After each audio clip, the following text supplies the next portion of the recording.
10 years ago, there was a group at MIT which showed that you can look through a closed envelope with terahertz waves.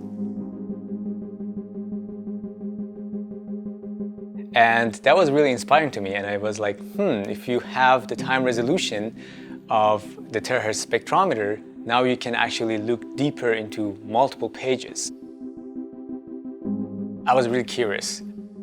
I wanted to know how deep you can actually read through a closed book, because nobody has tried that. In order to read through a closed book, you have to do 4 things. First, you have to have a radiation that goes through the paper. So the paper has to be slightly transparent in this frequency range. Second, you have to have the time resolution to distinguish between different pages. Femtophotography was a project that opened the gateway to numerous projects that we have done in our group.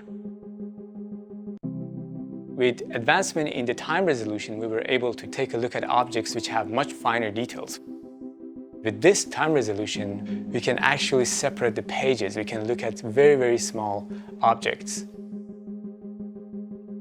The pulse that you send in is going to be reflected from each of these air gaps after each page. And we try to separate the pulses that are actually from this air-paper boundary compared to the noise that is coming from the rest of the sample. Third, you have to have the spectral information of different inks. For example, the ink should be visible in that range of frequencies. And the fourth one is recognizing the characters themselves.